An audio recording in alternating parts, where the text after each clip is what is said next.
I am Leilani Anderson, and I was 28 the night I sat at my own rehearsal dinner, sipping sparkling water while my father raised a glass and took credit for a wedding he secretly defunded. My parents had drained $25,000 of my savings to send my 26-year-old brother on a luxury European tour because he felt burnt out. My dad stood at the head of the table, beaming at our extended family, bragging about providing for the ones he loved. He had no idea the manila folder sitting in my car contained the forged IP logs that would freeze his retirement account in exactly 38 hours. Welcome back to Aura Vengeance, where quiet people meet loud betrayals and walk out with their dignity and the receipts. What age were you when you realized family loyalty should not cost you your future? Drop your age in the comments and be sure to subscribe. People think brand partnership managers just plan corporate events and hand out free samples. We do not. We read the fine print. We look for the exit clauses. We trust ink on paper and very little else. I built my career in Indianapolis finding the exact moment a contract breaks. I just never thought I would have to apply that skill to my own mother. Julian and I had been engaged for a year. He teaches high school history, a man who grades papers at our kitchen table and never raises his voice. We wanted a clean, straightforward wedding fund. My parents, Tom and Brenda, insisted on being involved. They wanted to help manage the vendors, claiming their experience would save us money. To keep the peace, I agreed to a specific setup, a 2-to-sign escrow account. Neither party could move sums over $10,000 without the other digitally approving the transfer. I deposited my corporate bonuses. I watched the number hit $25,000. I felt secure. 60 days before the wedding, I sat at my dining table with a mug of green tea, opening the banking portal to pay our florist. The screen loaded. I blinked. I refreshed the page. The balance read $14.50. The warmth drained out of my hands, leaving my fingers numb against the ceramic mug. The hum of the refrigerator suddenly sounded very loud in the apartment. I did not throw the laptop or cry out. I just clicked on the transaction history. A single wire transfer processed 2 days prior. The destination was a boutique travel concierge service in London. I picked up my phone and called the bank. The hold music played for 6 minutes while Julian looked up from his grading. He set his red pen down, his brow furrowing at my silence. The bank representative returned to the line, her voice bright and cheerful. She confirmed the wire went through successfully. I asked her how a 2-to-sign account authorized a unilateral wire transfer. She paused, the sound of her typing echoing through the receiver. She stated that both account holders signed the digital release form online. I stared at Julian across the table. Someone had drawn my name on a screen. Someone had mapped my digital signature to release my wedding fund across an ocean. The only other person with access to that portal was Brenda. She did not just take the money. She impersonated me to bypass a bank security protocol. Julian asked what was wrong. I closed the laptop, the screen going dark. I told him my parents just bought a vacation with our future. I did not feel panic. I felt a cold, sharp focus settle into my chest. I knew I had to drive to Carmel and look my mother in the eye. Not to yell, but to see exactly how she planned to justify a federal crime. Julian sat across from me at our small kitchen table, a stack of grading rubrics in front of him. The hum of the refrigerator filled the quiet apartment. My laptop screen cast a pale glow across the wood grain. I had just hung up with the bank representative. The $14.50 balance was real. A $25,000 wire transfer had cleared 48 hours ago. I did not throw the laptop. I did not scream. My fingers hovered over the trackpad. Years of negotiating corporate sponsorships and parsing through vendor contracts taught me a singular truth. Money does not vanish. It moves, and movement leaves a trail. I opened a new tab. I bypassed the standard consumer banking portal and logged directly into the document verification clearinghouse our bank utilized for high-value transactions. My parents had insisted on an escrow-style setup to safeguard the funds. The protocol required a two-to-sign authorization. Neither party could move sums over $10,000 without the other digitally approving the release. I navigated to the archived certificates. I pulled the specific wire authorization for the missing funds. The document loaded onto the screen. There was a timestamp. There was a digital signature block bearing my name, and sitting right below the signature was an IP address. I copied the IP address and ran a standard geolocation trace.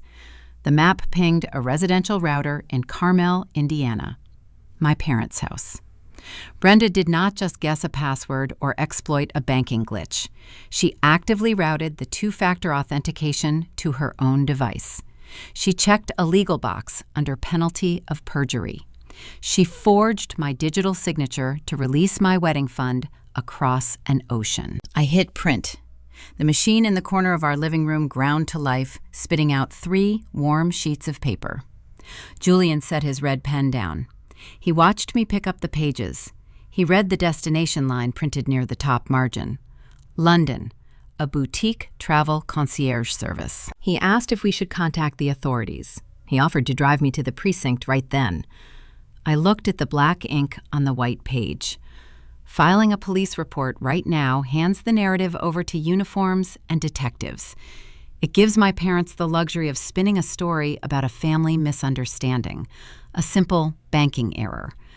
I needed to hear the lie straight from their mouths before I locked the cage. The drive north from Indianapolis to Carmel takes 30 minutes. The highway stretched out under a heavy, gray afternoon sky. Julian sat in the passenger seat.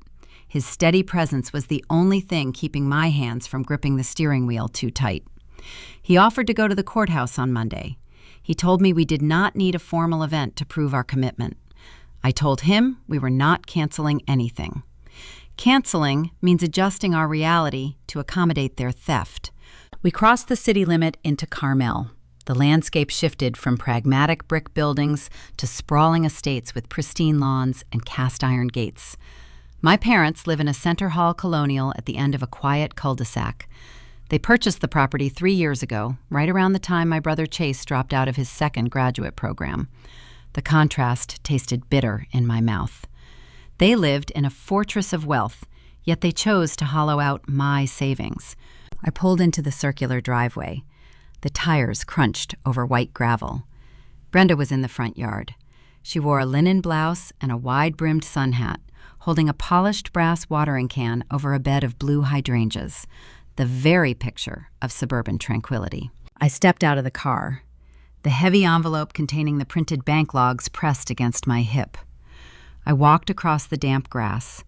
The smell of wet soil and expensive fertilizer hung in the heavy air. I did not greet her. I asked a single, flat question.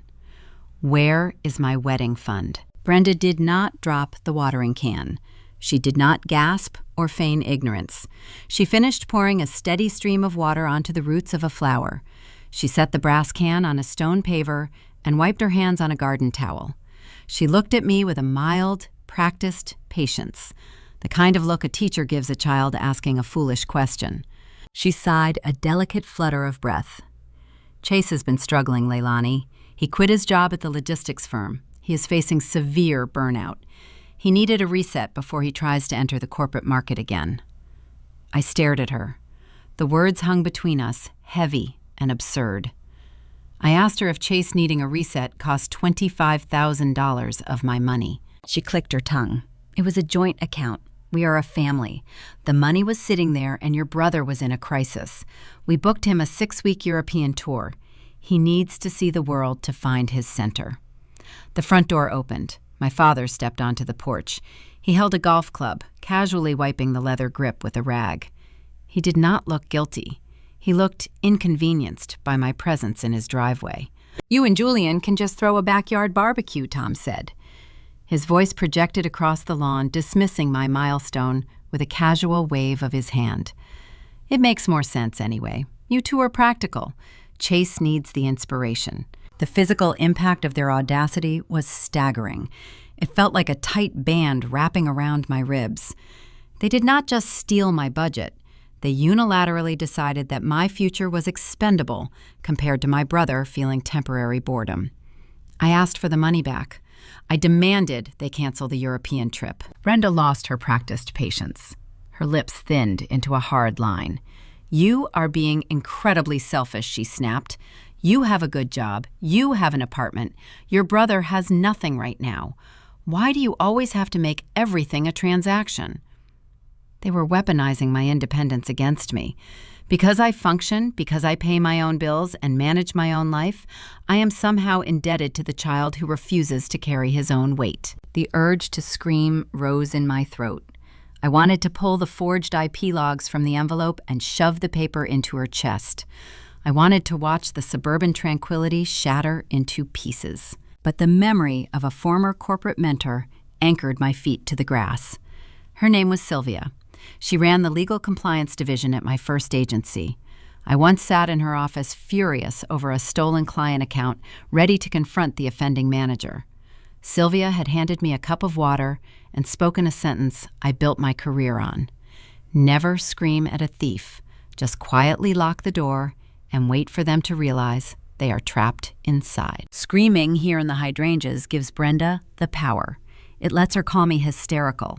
It lets Tom play the peacemaker. It gives them the emotional high ground they crave. They expect me to cry. They expect me to beg. They rely on the historical precedent that I will eventually fold to keep the family intact. I looked at Brenda standing by her flowers. I looked at Tom on his sprawling porch. I felt the weight of the envelope against my hip, the printed proof of a federal offense. I did not raise my voice. I did not shed a single tear. "I understand," I said quietly. My voice was flat, devoid of any emotional currency they could spend. Brenda relaxed. A victorious smile tugged at the corner of her mouth. She thought she had won. She thought the rebellious daughter had been brought back into line. She stepped forward, reaching out to pat my arm. I stepped back, just out of reach. Her hand hovered in the empty air. I turned on my heel and walked back to the car. Julian was waiting. I opened the passenger door, slid into the seat, and closed it with a solid, definitive click. As we reversed out of the gravel driveway, I watched my mother pick up her watering can in the rearview mirror. She thought the conflict was over. She had no idea I just laid the first brick of her financial ruin. We left the wealthy enclave of Carmel behind, the tires humming against the asphalt. Julian asked what we do next. I told him we are going to throw a wedding. We are just going to change the venue. But the problem with letting narcissists think they won is that their entitlement grows. My mother took my budget, but she still expected to run the show.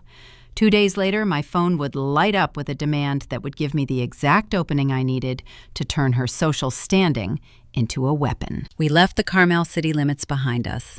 The transition from manicured estates back to the pragmatic concrete of Indianapolis mirrored the shift in my own mind. Julian drove in silence, his knuckles pulled taut against the steering wheel leather. My phone vibrated in the cup holder, the screen illuminated, displaying a text from my father. "Glad we sorted this out. Family supports family. Chase will send you a postcard." I did not type a response. I picked up the device and placed it face down on the center console. The gaslighting was not a sudden defensive tactic.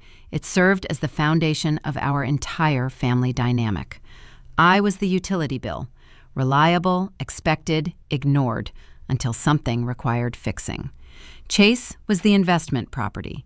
He received attention, bailouts, and endless grace. I stared out the passenger window at the passing highway signs. The historical favoritism played like a film reel in my memory. When I graduated college with honors, Tom shook my hand and advised me to start building a retirement portfolio. When Chase dropped out of his first university after 3 semesters, Brenda bought him a sports car to help him navigate his transition phase. During Thanksgiving dinners, I cleared the plates while Chase held court in the living room recounting his latest half-baked startup idea. Tom would pour him a scotch and listen with rapt attention. while my own promotions at the agency were met with a polite nod before the conversation shifted back to my brother. I spent my 20s climbing the corporate ladder, funding my own life. Chase spent his 20s bouncing between entry-level roles, quoting severe burnout the moment a manager asked him to meet a Friday deadline. The theft of $25,000 was not an anomaly. It was the natural conclusion of 30 years of unearned privilege. They looked at my steady salary and my quiet life and saw an untapped resource to fund their golden child. My calm reaction on that porch was not an accident of genetics. It was a learned survival skill. 5 years ago, I sat in a high-rise corner office overlooking Monument Circle. My mentor, Sylvia, ran the compliance division for our agency. I had just lost a major corporate account. Another executive claimed credit for my portfolio and handed the management role to his underqualified nephew. I paced Sylvia's office, my face flushed, threatening to march into the boardroom and demand justice. Sylvia poured a glass of ice water from a crystal pitcher. She slid the cold glass across her mahogany desk. She instructed me to sit down. She looked at me with cold, evaluating eyes. "Noise is what weak people use when they lack leverage," she said. "If you march into that boardroom, you give them a show. You become the emotional subordinate. Never raise your voice at a thief. You document the theft, you locate the structural weakness in their defense, and you quietly lock the door. You wait for them to realize they are trapped inside." I drank the water that day. I built a paper trail proving the nephew violated a non-disclosure agreement. The offending executive was quietly forced into early retirement. Sylvia taught me that righteous anger feels good for 5 minutes, but structured ruin lasts forever. I applied Sylvia's lesson to the woman who raised me. Screaming in the hydrangeas would have given Brenda the power. It would have allowed her to call me hysterical. It would have allowed Tom to play the weary peacemaker. They relied on the historical precedent that I would eventually fold to keep the family intact. Instead, I left them with the dangerous assumption that I had simply submitted to my fate as the sacrificial daughter. Julian and I sat on the hardwood floor of our apartment later that evening. Vendor contracts spread out around us like a paper mosaic. The catering minimums, the string quartet deposits, the grand ballroom reservation fee. The florist required a $10,000 final payment by Friday. The photographer needed $5,000. I traced the embossed logo on the catering folder. We were staring at a sheer financial cliff. The numbers mocked us in bold black ink.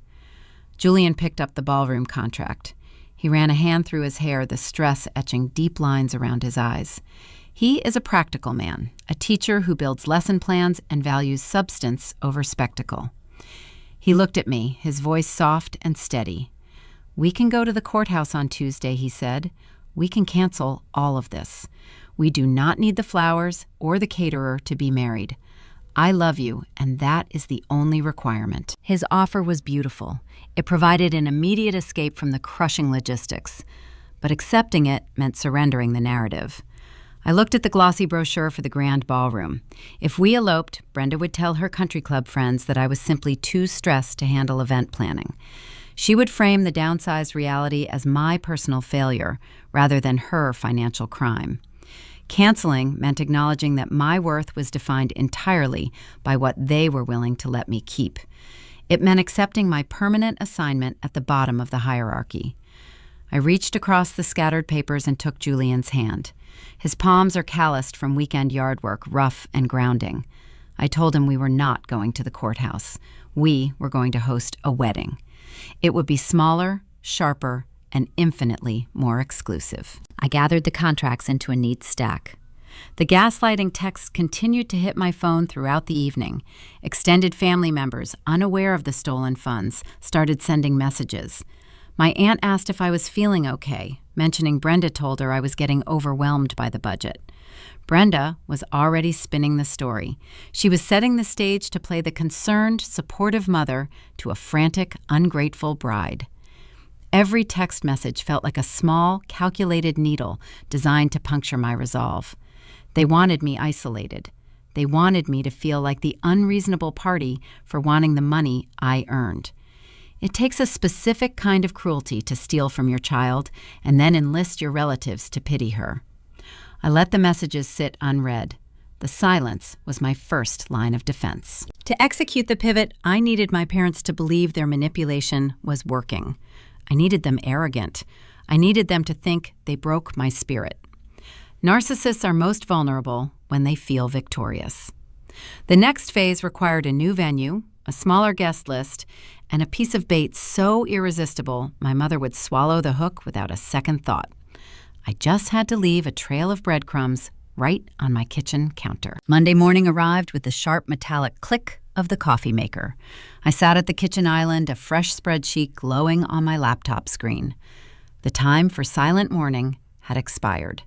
I possessed a distinct timeline and a shrinking window to secure a new framework for my wedding. The first step involved dismantling the old one. I picked up my phone and began the humiliating gauntlet of calling vendors to sever contracts I could no longer honor. The events coordinator for the downtown Grand Ballroom answered on the second ring. I kept my voice devoid of tremor. I informed her we needed to cancel our reservation. I listened to the hollow silence on the other end of the line, followed by the crisp rustle of paper as she flipped to my file. She recited the cancellation policy in a practiced, monotone drone, reminding me that the non-refundable deposit would be forfeited. I thanked her and disconnected. I repeated the process with the string quartet, the premium lighting vendor, and the ice sculptor. With every call, I severed a piece of the event my savings were supposed to cover. The original vision consisted of heavy velvet drapes, dim chandeliers, and shadow. It was a space designed for hiding. It mirrored my family perfectly. I needed a location that reflected my current reality. I required a space built on forced transparency. My search led me to an upscale historic botanical conservatory nestled in the center of the city. I drove there on my lunch break. The structure was a breathtaking cathedral of wrought iron and clear glass panels. Sun poured through the vaulted ceiling, casting sharp geometric shadows across pristine marble walkways. Rows of blooming orchids and towering palms filled the air with the thick, sweet scent of damp earth and jasmine. There were no dark corners here. There were no heavy curtains to conceal whispered lies or stolen funds. Every inch of the space demanded illumination. I met with the facility director, a pragmatic woman holding a clipboard. She informed me the greenhouse maintained a strict capacity code enforced by the fire marshal. The space could hold exactly 50 people, no exceptions. The restriction was not a drawback. It was a tactical advantage. I utilized my professional negotiation skills, highlighting the minimal footprint our downsized event would require. I secured a micro-wedding package using a fraction of the remaining balance in my personal checking account. I signed the contract on a glass table, the sunlight warming the ink on the page. The foundation was set. Now I needed to ensure my parents dropped their guard. If I went quiet, Brenda would grow suspicious. Narcissists possess a predatory instinct for shifting power dynamics. If she sensed I was plotting a counter-maneuver, she would investigate. I had to feed her a narrative she wanted to consume. I needed her to believe her theft had driven me into a desperate, frantic corner. I had to build a decoy. During my commute home, I pulled into a dilapidated strip mall on the edge of town. A neon sign flickered in the window of a storefront offering predatory payday loans and rapid cash advances. I walked inside, inhaling the scent of stale coffee and cheap carpet cleaner. I grabbed a handful of glossy brochures from the front desk. The pamphlets advertised exorbitant interest rates and immediate liquidity. I drove back to my apartment and arranged the stage on my kitchen island. I spread the brochures out, fanning them next to a calculator and a legal pad covered in frantic scribbled math. I texted Brenda asking if she could drop by to help me review some final catering selections. It was an invitation she could not resist. She arrived 40 minutes later. She carried a ceramic casserole dish, a tangible prop of maternal care designed to mask her actual intentions. She wore a tailored beige cardigan, her posture radiating an effortless, untouchable grace. I opened the door and offered a weak, exhausted smile. I let my shoulders slump. I played the part of the defeated daughter. Brenda set the dish on the counter. Her eyes immediately began scanning the apartment, performing a silent inventory of my misery. It took her less than 10 seconds to spot the decoy. Her gaze locked onto the glossy payday loan brochures. She noticed the calculator. She saw the panicked scribbles on the legal pad. I watched her body language shift. The subtle tightening of her jaw relaxed. The defensive posture she carried since our confrontation in her driveway melted away. A quiet, undeniable gleam of triumph sparked in her eyes. She thought she was looking at the wreckage of my financial stability. "Are you sure you can afford the catering, sweetheart?" she asked. Her voice dripped with an artificial, syrupy concern. She reached out and tapped a manicured fingernail against a pamphlet advertising a 30% interest rate. "You do not want to start your marriage buried in a hole. Your father and I just hate seeing you this stressed." I looked down at the floor, feigning shame. "We will figure it out," I murmured. "We just have to make some sacrifices." She offered a sympathetic sigh, patted my cheek, and spent the next 20 minutes criticizing my floral choices before announcing she had an appointment at the country club. The moment the front door clicked shut behind her, I swept the brochures into the recycling bin. The bait was taken. The results of the visit materialized before sunset.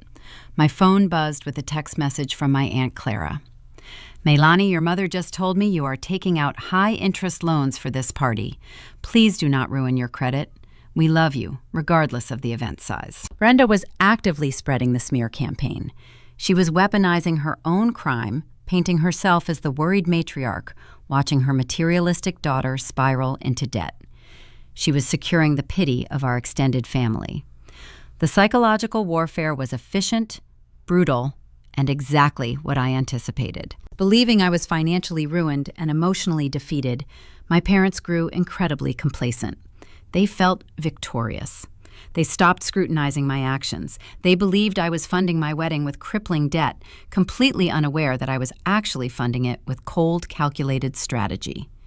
They thought the board was clear. They had no idea I was quietly maneuvering the final pieces into position. Then the email arrived. I was sitting on the couch with Julian reviewing the new floor plan for the greenhouse when my inbox chimed. The sender was Brenda.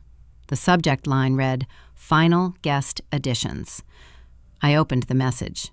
There was no greeting. It was simply an attached spreadsheet containing 25 names. I recognized them immediately. They were all members of her exclusive country club, women she played tennis with, men Tom golfed with, and neighbors who possessed high social standing in Carmel. I stared at the screen. The math was jarring. The greenhouse held a strict maximum of 50 people. My mother was demanding half the entire venue capacity for her personal acquaintances. Julian read the list over my shoulder, his brow furrowed in confusion. "Why does she need her tennis partner at our micro-wedding?" he asked. I looked at the 25 names. These were not people who cared about my marriage. These were people Brenda needed as an audience. My parents had stolen my budget. They believed I was drowning in debt, yet they were suddenly desperate to pack an intimate, glass-enclosed venue with their most prestigious social contacts. A cold realization settled in my chest. They did not just want to attend the wedding. They needed the room for something else. I left the spreadsheet of my mother's 25 demanded guests open on my laptop screen. The sheer audacity of her request required a strategic response, but I needed to secure the remaining logistics for the greenhouse first. I opened a second window to review the revised catering proposal. The prime rib carving station was gone, replaced by a modest, seasonal poultry dish. The open bar was reduced to beer and wine. I scrutinized every line item, calculating taxes and gratuities down to the final cent. My checking account was a shallow puddle, and every drop mattered. Julian was at the dining table grading a stack of sophomore history essays. He earns his living explaining the consequences of historical arrogance to teenagers. He works 50 hours a week for a modest public school salary. I thought about the stark contrast between the quiet dignity of his labor and the loud entitlement of my brother. I rubbed my tired eyes and reached for my phone to check a vendor confirmation text. A social media notification illuminated the lock screen. Chase had just posted a new photo gallery. I tapped the alert. The screen flooded with the blinding, saturated blue of the Mediterranean Sea. Chase was standing on the teak deck of a private chartered yacht off the Amalfi Coast. He wore designer linen trousers and oversized sunglasses, holding a bottle of vintage champagne by the neck. The caption read, "Finding my center." Sometimes you just have to invest in your own peace. Blessed. I swiped to the next image. It featured a sprawling spread of fresh oysters and truffle pasta at a cliffside restaurant in Positano. The third picture showed him lounging in a private cabana at an exclusive beach club, a silver ice bucket resting beside his leather chair. He was burning through my wedding fund in real time. He was converting the money I saved from early morning commutes and late-night client meetings into fleeting moments of artificial luxury. My parents told me he needed a reset for his severe burnout. I was looking at a man treating a stolen budget like a lottery windfall. The sheer volume of the spending was breathtaking. I did not leave an angry comment. I did not text my parents to demand an explanation. I simply pressed the side buttons on my phone. The screen flashed. The camera shutter sound clicked. I captured the image. I continued scrolling through his profile. Chase possessed a deep, unyielding hunger for digital validation. He needed his followers to believe he was an effortless success story. This vanity meant he documented every single waking hour of his trip. He provided a chronological, itemized map of his expenditures, acting as a willing informant against his own family. Then I found the ultimate insult. It was a close-up shot of his left wrist resting on the leather steering wheel of a rented convertible. Strapped to his arm was a vintage Swiss timepiece, a heavy brushed steel Rolex with a distinctive navy blue dial. I know luxury branding. I negotiate product placements for high-end retailers. That specific model retailed for $12,000 on the secondary market. The caption underneath the watch photo sent a sharp, cold spike right through my ribs. Gift from Mom to commemorate my new chapter. Time to elevate. Brenda did not just fund a vacation. She purchased a $12,000 accessory to reward her son for quitting his third job. She took the money intended to feed my wedding guests and wrapped it around his wrist. That watch was not just a timepiece. It was a tangible asset. It was a serial-numbered physical manifestation of wire fraud.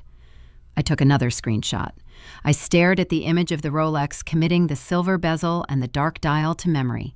That watch was going to become a very important piece of leverage. It would fire precisely when they least expected it. I kept digging into his digital footprint. Chase's arrogance extended far beyond expensive meals and luxury goods. He felt invincible, operating under the delusion that his actions carried zero consequences. This hubris led him to post a series of late-night stories from a subterranean club in Ibiza. The lighting in the video clips was frantic, flashing, and sharp bursts of neon pink and green. The heavy bass of the music distorted the phone microphone. Chase was shouting into the camera lens, his pupils dilated, his jaw tight. He panned the lens across a VIP glass table. The brief half-second sweep of the camera captured a very clear, undeniable visual of illicit white powder arranged in neat lines next to rolled currency. He was reckless. But the true fatal error was the location tag hovering at the top of the screen. He geotagged the post. He proudly broadcasted his exact location, tying his illicit behavior to a highly exclusive, globally recognized luxury resort brand.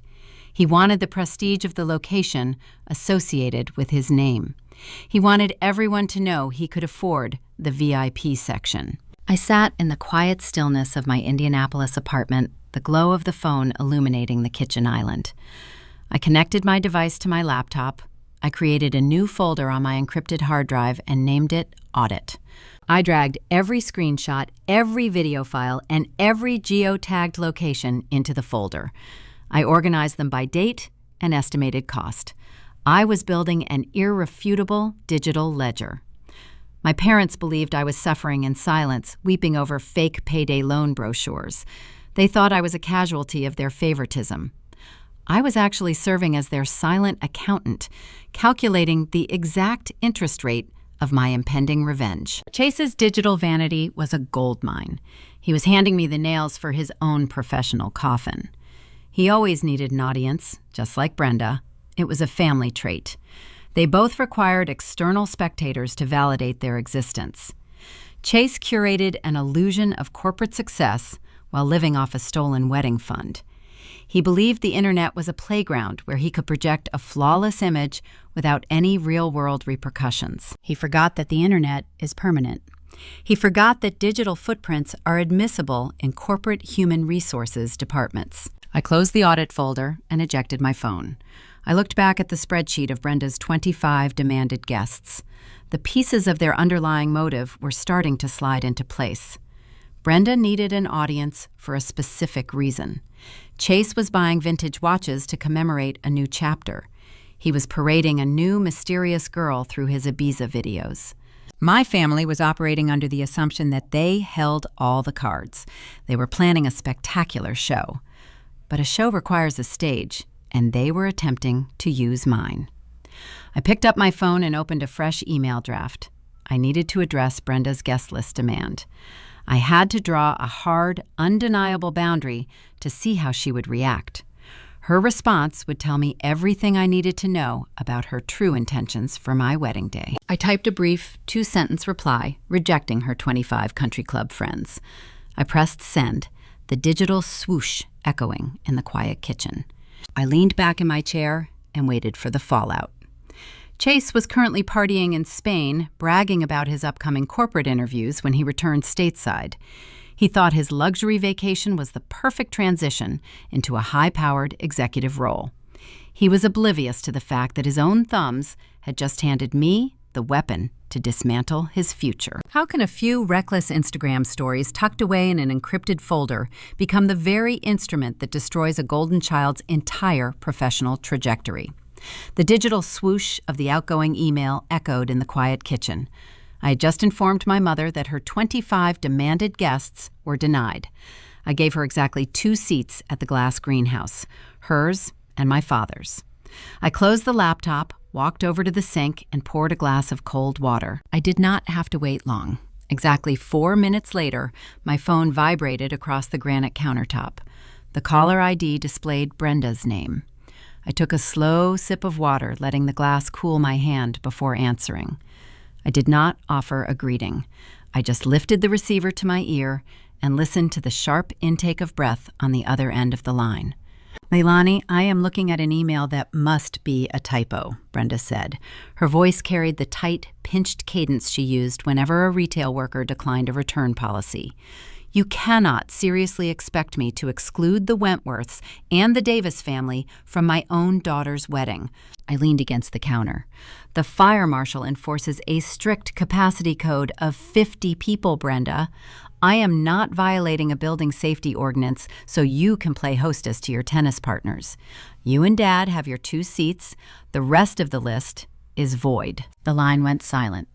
I could picture her standing in her expansive Carmel kitchen, her knuckles turning white around her phone. Brenda curated her social circle with military precision. She grew up in a modest working-class neighborhood and spent her entire adult life climbing the suburban social ladder. Her country club membership was her armor. Her friends were her currency.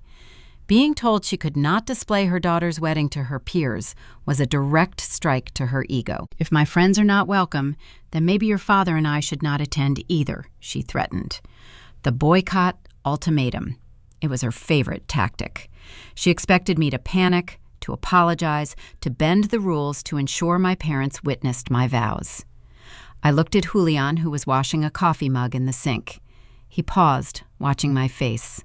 "That is your choice," I said evenly. "I need a final head count for the caterer by Friday. If you plan to boycott, let me know so I can give your 2 plates to my colleagues from the agency." She hung up on me. The dial tone buzzed flat and hollow. I set the phone down. Julian dried his hands on a towel. He asked if she was really going to skip the wedding. I shook my head. She would never miss an opportunity to be photographed in formal wear. She was just testing the structural integrity of my boundary. But as I stood there in the quiet apartment, a cold sense of inconsistency began to bother my analytical mind. Something in Brenda's reaction did not add up. My parents believed I was funding this downsized greenhouse event with predatory, high-interest payday loans. They thought I was desperate and drowning in debt. Narcissists loathe the stench of failure. They usually hide their struggling children, preferring to showcase the successful ones. If Brenda truly believed my wedding was a financial disaster, why was she fighting so aggressively to invite 25 of her wealthiest, most judgmental friends to watch me fail? She was not trying to invite them to a funeral. She was inviting them to a victory parade. The missing puzzle piece arrived the following afternoon. I was sitting at my desk in the agency office drafting a partnership proposal for a corporate client. I opened a separate browser window to check the dedicated email address Julian and I set up for wedding vendor correspondence. There was a new unread message in the inbox. It was from Elise, the head floral designer for the Botanical Conservatory. During the early stages of planning before the theft, Brenda had insisted on being the primary contact for the florist. She loved dictating floral arrangements. When I downsized to the greenhouse, I took over the communication. But Brenda's email address remained copied on the vendor threads. Elise was a brilliant florist, but she was famously disorganized with her digital correspondence. I clicked on the message. Elise had hit reply all to an email chain Brenda initiated the night before. The text of Elise's message was brief. Good morning, Brenda. I received your updated timeline. We can certainly accommodate the extra presentation arrangement. I will have the design team position the secondary centerpiece near the DJ booth right before the toasts begin, just as you requested for the surprise announcement. The updated invoice is attached.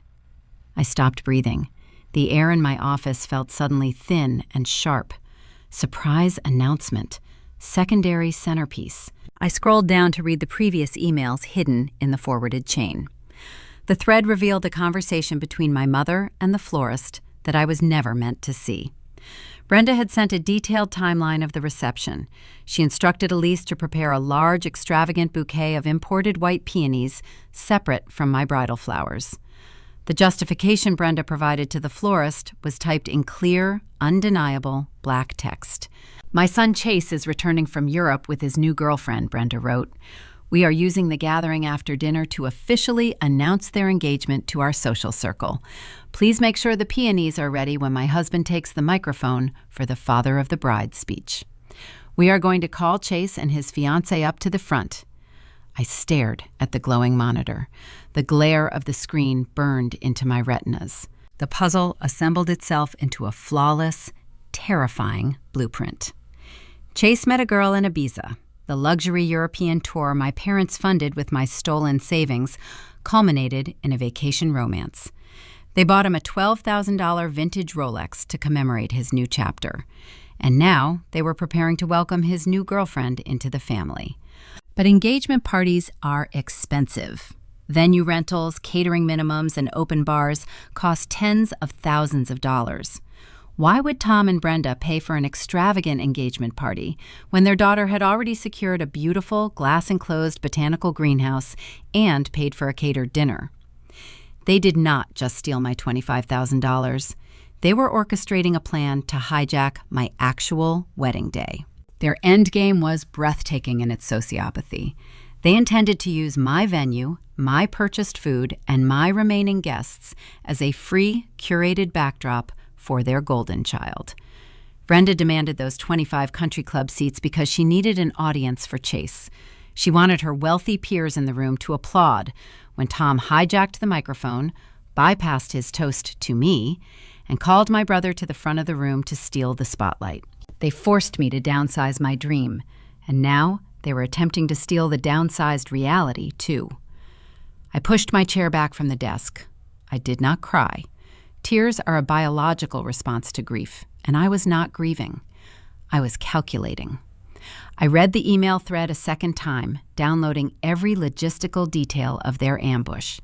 They planned to strike right after dinner during the toasts. They had coordinated with the florist. They were likely trying to coordinate with the DJ. Julian walked into my home office later that evening. I turned the monitor toward him and pointed to the forwarded email chain. He leaned over my shoulder reading the text. I felt the muscles in his back go rigid. He let out a low, disbelieving breath. His protective instinct flared. He reached for his phone, declaring he was calling Tom to uninvite them permanently. He wanted to hire off-duty police officers to stand at the greenhouse doors. I placed my hand over his phone. I pressed the device gently back down onto the desk. If we uninvite them, they play the victims, I explained. They will spend the next 10 years telling the entire extended family that we banned them from our wedding over a misunderstanding. They will control the narrative. Julian looked at me, his eyes dark with frustration. We cannot let them stand up there and ruin your reception.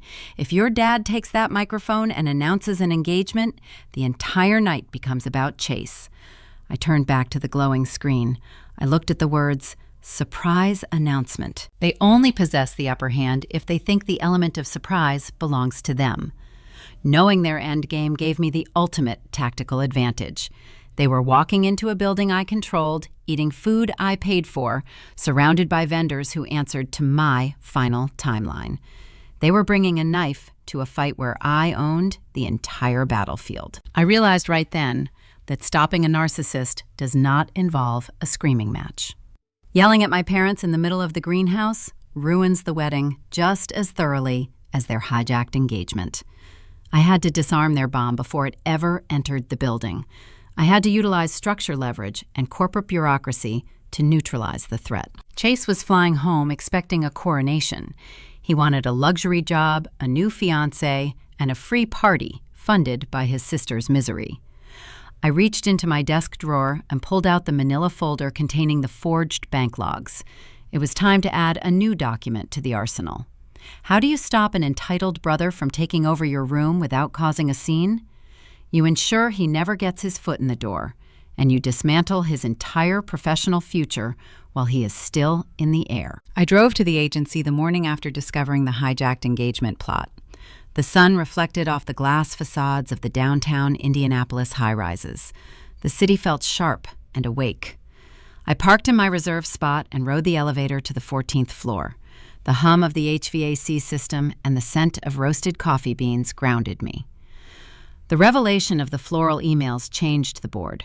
I was no longer just defending my boundaries against entitled parents. I was actively engaging in a strategic war, and I needed to shift from mere survival to lethal precision. My parents stole my wedding budget. That theft meant Julian and I were facing a marriage with no honeymoon. We had depleted our remaining checking accounts to secure the Botanical Conservatory and the catering. I refused to start my new life paying for their crime. I refused to let Brenda and Tom believe they successfully stripped away the luxury we earned. I needed a solution, and I found it sitting in my own client portfolio. My marketing agency represents Azure Resorts. They are a global luxury hospitality conglomerate with high-end properties scattered across the most exclusive coastlines in the world. Earlier that quarter, Azure sent us a brief requesting a new marketing strategy. The hospitality industry trend was shifting away from vast, impersonal ballrooms.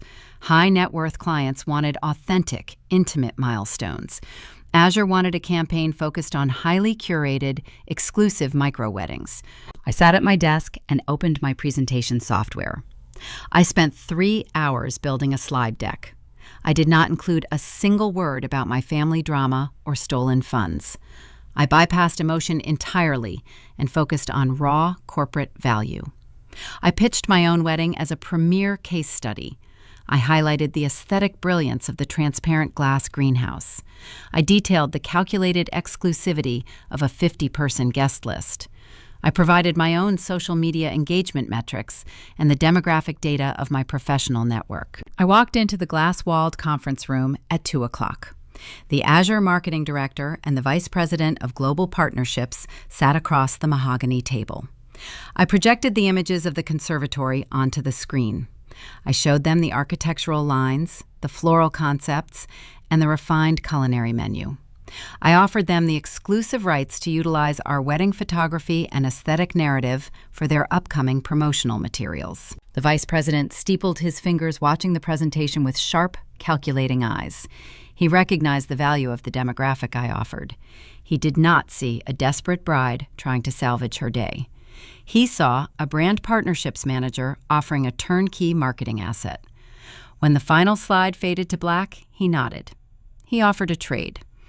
The contract arrived via courier the following morning. The document was printed on heavy, textured cardstock. The terms were explicit.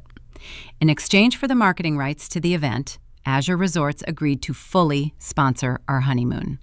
They provided a 2-week stay at their newest 5-star overwater property in the Maldives. The package included first-class airfare, private boat transfers, and a dedicated concierge. I read the final clause, uncapped my pen, and signed my name in blue ink. The scratch of the pen against the paper felt like a quiet victory drum. I had replaced the vacation my parents stole with an experience they could never afford.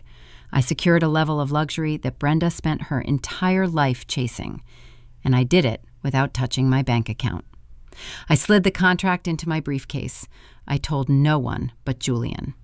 When I showed him the paperwork that evening, he read the destination line and pulled me into a tight, disbelieving embrace. We agreed to keep it strictly confidential. Silence was our currency. The reveal needed to happen on our terms, on our stage. The narrative irony of the situation crystallized 3 days later. I was sitting at my kitchen island drinking a cup of black tea when a notification chimed on my tablet. Chase had just updated his professional networking profile. He also posted a synchronized update for his social media followers. The image showed him wearing a tailored suit, sitting in a leather chair inside a European airport lounge. He held a crystal tumbler, gazing thoughtfully out the window at the tarmac. The caption detailed his triumphant return to the States. He wrote a lengthy paragraph about how his luxury European tour provided him with clarity and vision. He announced he was pivoting into the high-end hospitality sector. He proudly proclaimed he had secured a final round interview for an executive sales director position, praising his own networking skills. He tagged the company at the bottom of the post. The company was Azure Resorts. I set my teacup down. The porcelain clicked sharply against the granite counter. I stared at the blue and gold logo hovering on the screen.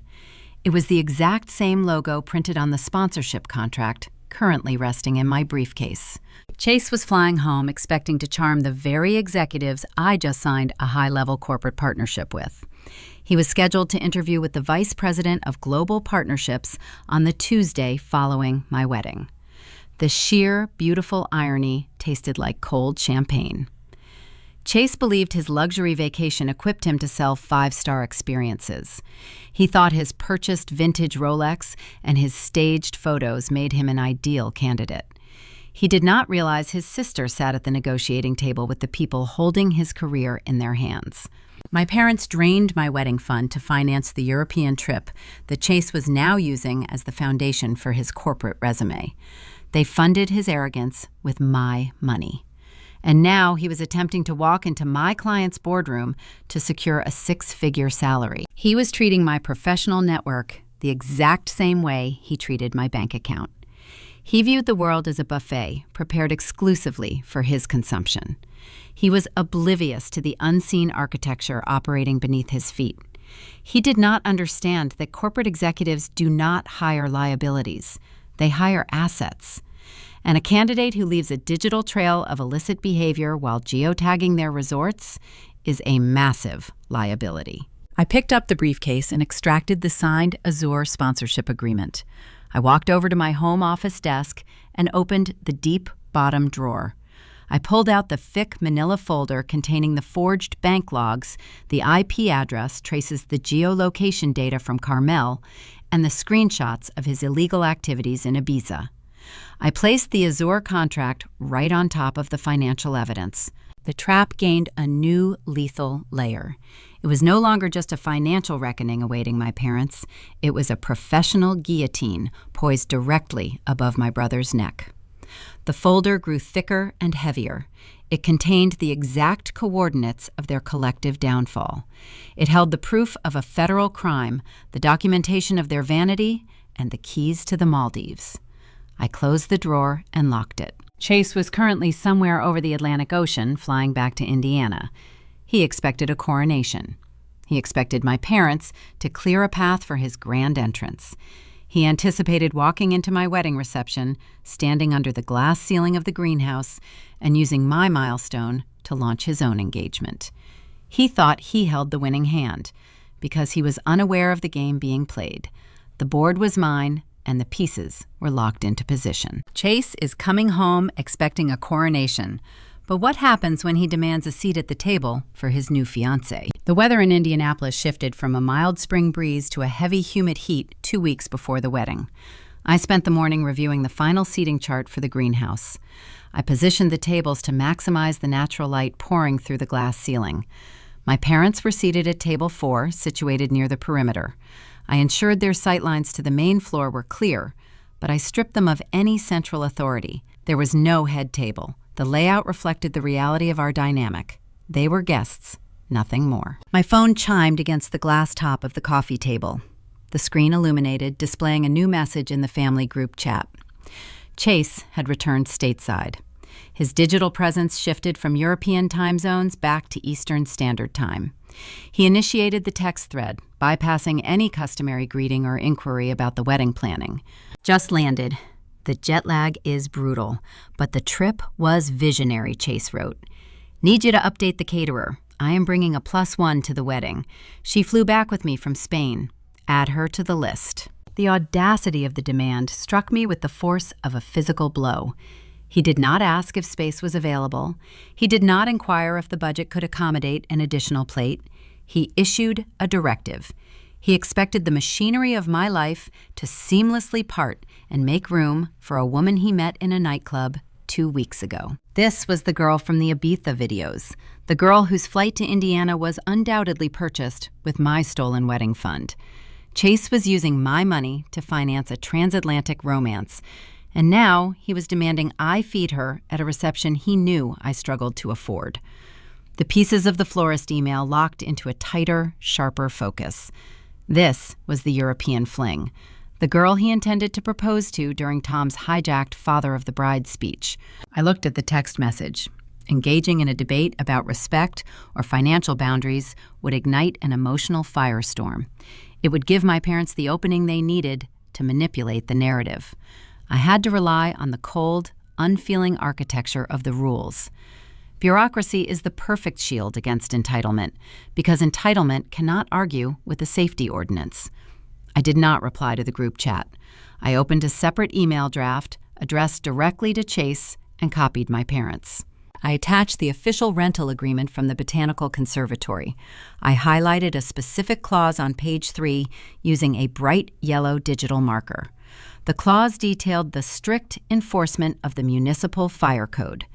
The venue possessed a hard capacity limit of exactly 50 individuals. The document stated that exceeding the limit violated the structural integrity of the greenhouse and would result in immediate eviction by on-site security personnel. I typed a 2-sentence message beneath the attachment. Chase the venue enforces a strict 50-person capacity due to fire regulations. The guest list is locked, and security will turn away anyone not on the roster at the door. I hit send. The electronic swoosh signaled the delivery. The response arrived less than 3 minutes later. It was not a text message. It was a phone call from Tom. The caller ID flashed on my screen, demanding attention. I answered, pressing the phone to my ear while looking out the apartment window at the city skyline. "Leilani, what is this nonsense about fire codes?" Tom demanded. His voice was thick with annoyance. He sounded like a man interrupted during a golf swing. "Your brother just got back from a profound journey. He met someone special. You need to make room for her." "Dad, the capacity is 50, I said. My tone remained flat, a stark contrast to his rising agitation. "I cannot change a municipal law. The guest list is full." "There is always room for one more," Tom argued, deploying the generic logic of a man who never managed logistics in his life. Just pull a chair up to table 4. If she walks through the door, the venue coordinator shuts the event down and clears the building, I stated. It is not a suggestion. It is a legal liability. If you want to risk the entire reception being canceled by the fire marshal, that is a choice you can make, but I will not authorize it. The line went silent for a brief moment. I heard the muffled sound of Brenda speaking in the background. Tom cleared his throat, his tone shifting from annoyance to a heavy-handed attempt at parental authority. "Fine," Tom said. "If the numbers are that tight, you need to cut someone. Tell Julian his sister cannot come. She lives in Chicago anyway. It is just a short drive. She will understand. Your brother's new relationship takes priority." The casual cruelty of his demand was staggering. He wanted me to uninvite my future sister-in-law, a woman who supported Julian through a master's degree, to make room for a vacation fling Chase met during an illicit drug binge. They believed the hierarchy was absolute. Julian's family was collateral damage if Chase required accommodations. "I am not cutting Julian's sister," I said quietly. "The list is locked." Chase's +1 is not attending. Tom's temper fractured. "You are being impossible," he snapped. "You are letting petty jealousy ruin a family celebration. Your mother is trying to make this a beautiful weekend for everyone, and you are throwing up roadblocks over an occupancy limit. You are acting like a bridezilla." The irony of the accusation hung in the air. The man who stole his daughter's savings to fund a European vacation was calling his victim petty. They exhausted their entitlement against my calm refusal. They threw guilt, authority, and insults against the boundary. But the wall held. I did not raise my voice. I did not cry. I simply repeated the reality of the situation until Tom hung up in frustration. I set the phone down on the table. Julian walked into the living room holding 2 mugs of coffee. He handed me one.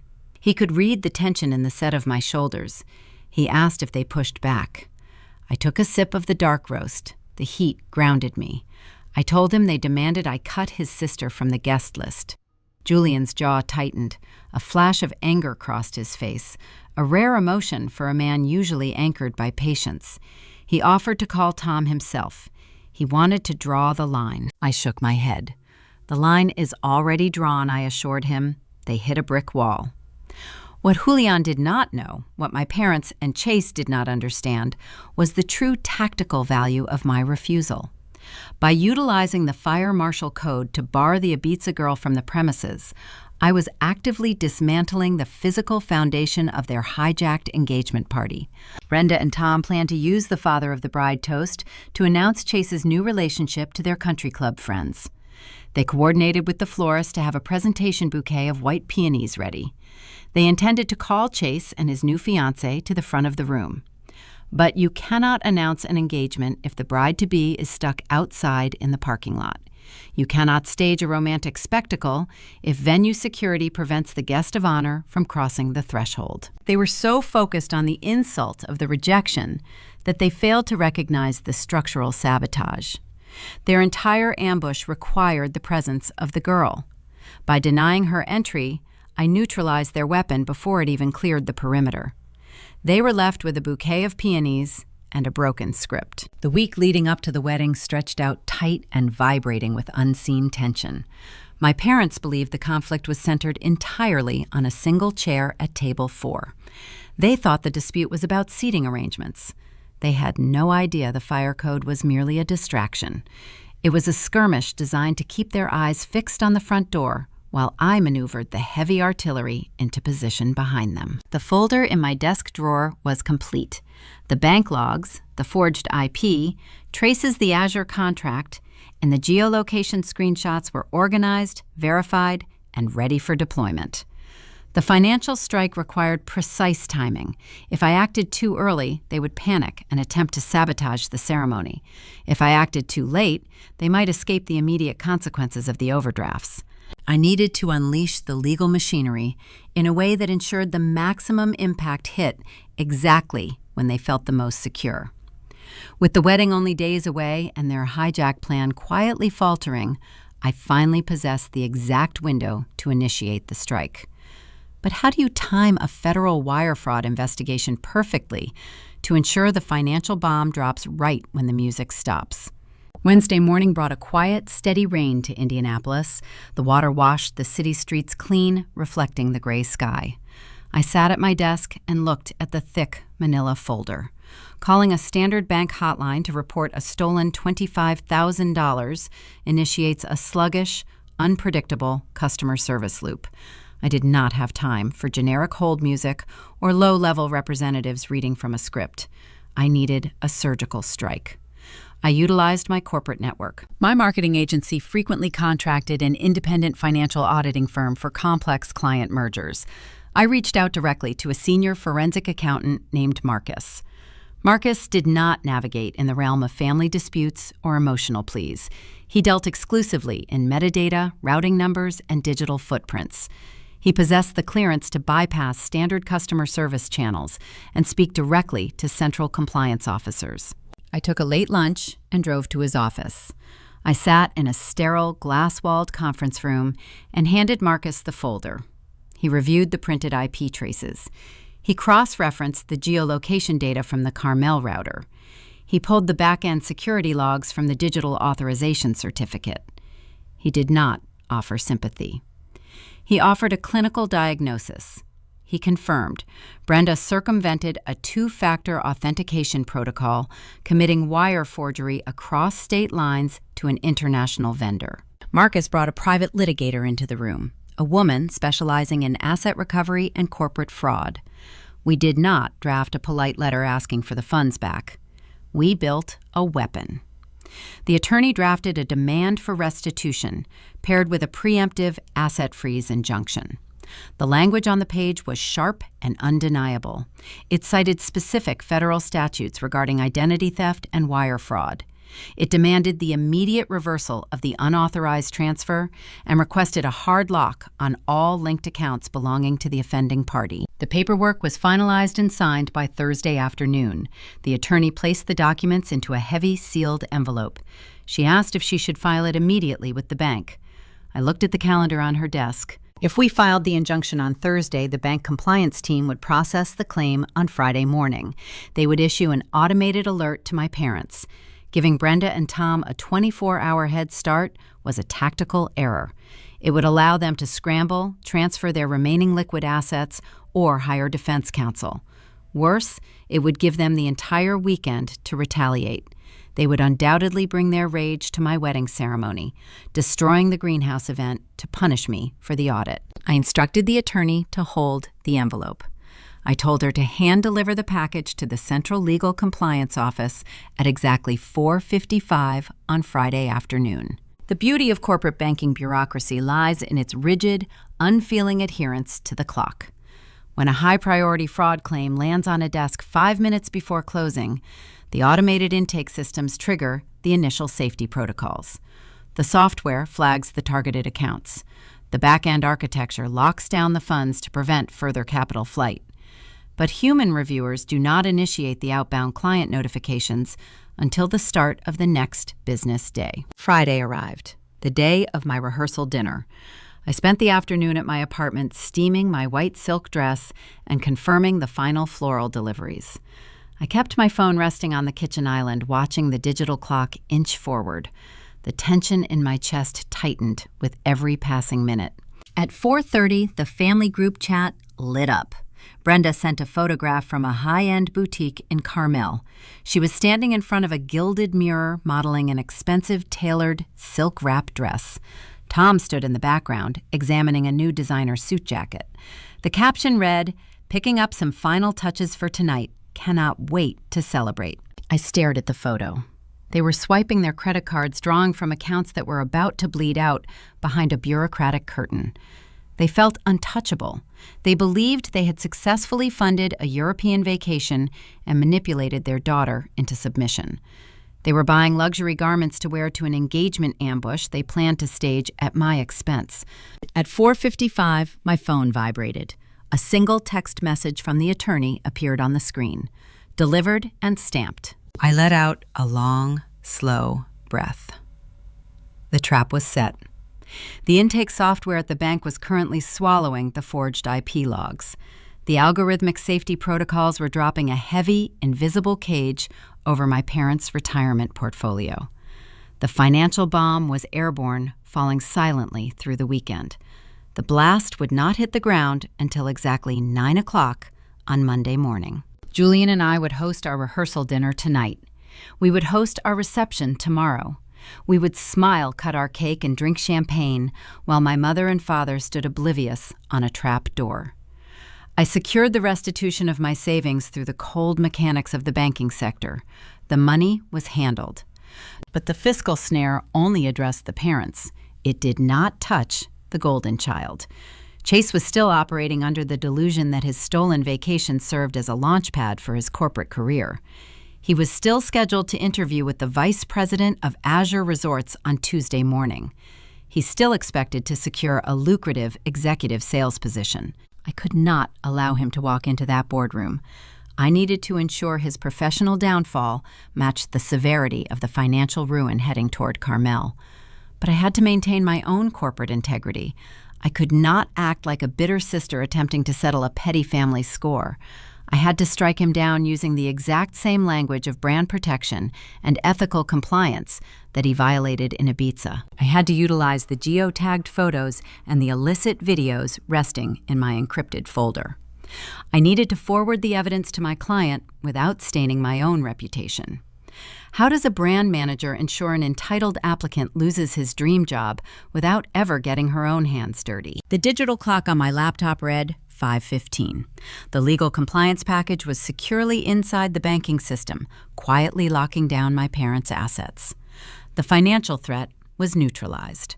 The final piece of leverage remaining on the board belonged to my brother. I sat in my quiet apartment listening to the rain tap against the window glass. Chase was currently bragging in the family group chat about his upcoming Tuesday interview with Azure Resorts. He was anticipating a high six-figure salary, a title bump, and a corporate expense account.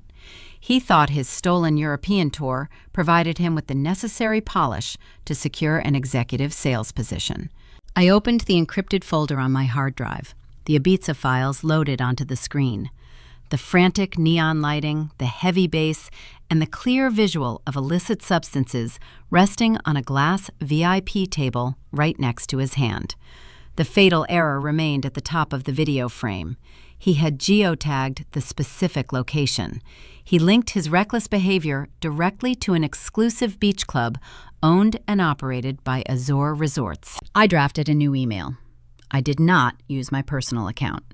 I utilized my official agency address, the same channel I used to negotiate the honeymoon sponsorship earlier that week. I addressed the message directly to Marcus Sterling, the Vice President of Global Partnerships at Azure. Marcus Sterling was a corporate veteran. He spent his career cultivating the pristine, untouchable reputation of the Azure brand. He did not tolerate liability. I could not send him this email acting like a frustrated sibling attempting to settle a family dispute. If I framed the evidence emotionally, I risked appearing unprofessional and jeopardizing my own agency contract. I had to position myself as a vigilant partner, protecting a valuable client. The subject line I chose was clean and urgent. Confidential brand protection alert. Candidate review. I began the email by thanking Marcus for finalizing the micro-wedding marketing partnership. I pivoted seamlessly into the primary concern. I informed him that during a routine social media sweep related to our upcoming campaign, my team inadvertently uncovered concerning digital activity linked directly to an Azure property. I explained that the individual featured in the media was currently progressing through the final rounds of the Azure executive hiring pipeline. I attached the video files and the geotagged screenshots. I concluded the message with a clinical, detached summary. I wrote, "As your agency partner, I felt a professional obligation to forward these materials. The blatant ethics violations and the public association of illicit substances with an Azure property represent a significant brand risk. We wanted your internal human resources department to possess the full scope of the candidate's public footprint before finalizing any executive offers." I did not mention that Chase was my brother. I did not express anger or vindication. I delivered raw, actionable intelligence, framing his destruction as a routine corporate courtesy. I clicked send. The digital packet flew across the server, carrying the nails for his professional coffin. The response arrived faster than I anticipated. Marcus Sterling replied within 20 minutes. The tone of his email was rigid, reflecting the immediate mobilization of a corporate crisis management protocol. Leilani, thank you for bringing this to our attention immediately. Azure Resorts maintains a zero-tolerance policy for this level of public brand endangerment, especially from potential executive representatives. I have forwarded these files directly to the head of Global Talent Acquisition. The candidate has been removed from consideration, and all future interviews are canceled. We appreciate your vigilance. I read the confirmation twice. The knot of tension resting between my shoulder blades finally uncoiled. I kept my hands clean. I did not yell at Chase over the phone. I did not confront him about his stolen vacation or his Ibiza drug binge. I merely provided the corporate world with the unvarnished truth, and I allowed the corporate world to execute the consequences. Azure Resorts did not just cancel his Tuesday interview. The phrasing in Marcus's email indicated a permanent ban. Chase was blacklisted from their entire global network. He was shut out of the luxury hospitality sector before he even crossed the threshold. The notification for the cancellation would process through the automated HR portal. Chase would likely receive a sterile, generic rejection email informing him that the company decided to pursue other candidates. He would have no idea that his own digital vanity triggered the rejection. He would spend the weekend oblivious to his ruined career, just as my parents spent their Friday evening buying expensive clothes, oblivious to their frozen bank accounts. By sunset on Friday, the board was clear. Every single weapon my family possessed had been systematically dismantled, disabled, or reversed. The stolen money was locked in a compliance audit. The corporate dream job was vaporized. The hijacked engagement plan was severely crippled because the bride-to-be was banned from entering the venue by municipal fire codes. I stripped them of their leverage, their finances, and their future prospects. Julian walked into the living room dressed in a sharp charcoal suit for the rehearsal dinner. He adjusted his cuffs, his eyes scanning my face. He asked if the final emails were sent. I closed the laptop and stood up. I smoothed the skirt of my white silk dress. I told him everything was filed, stamped, and locked. The machinery was running. We drove to the Italian restaurant downtown. The private dining room was warm and loud, filled with the comforting chatter of extended family. I walked into the room carrying a profound, untouchable peace. When Tom stood up at the head of the table, tapping his spoon against the crystal to deliver his toast, I did not feel the sting of his hypocrisy. I watched him take credit for a wedding he secretly defunded, knowing his financial solvency expired in 38 hours. I smiled at him, sipping my sparkling water, acting as the silent architect of his ruin. We survived the rehearsal dinner without incident. The family dispersed to their respective hotels, preparing for the main event the following day. Saturday morning dawned bright and clear. The sky over Indianapolis was a brilliant, uninterrupted blue. I arrived at the Botanical Conservatory early. The glass walls of the greenhouse sparkled in the sunlight. The floral arrangements were pristine, resting on crisp white linens. The space looked flawless. But as the vendors finalized the setup and the 50 guests began to arrive, a new layer of tension settled over the room. The trap was set, but my parents still believed they held the upper hand. They still expected to execute their surprise announcement. They still thought they could steal the microphone and turn my reception into a tribute to Chase. The tactical preparations were complete, but the physical confrontation remained. The wedding day arrived, bringing the inevitable collision. Will Brenda and Tom attempt to hijack the room despite their missing guest of honor? And who will strike the first blow when the music stops? Saturday morning arrived, devoid of clouds. The sky over central Indiana stretched wide and clear. I walked into the Botanical Conservatory at 10 o'clock. The glass structure captured the morning sunlight, casting geometric shadows across the pristine marble pathways. The air inside held a rich, humid weight, scented heavily with blooming white orchids and damp soil. 50 gold chairs sat arranged in a neat semicircle facing a lush floral archway. Visually, the environment was flawless.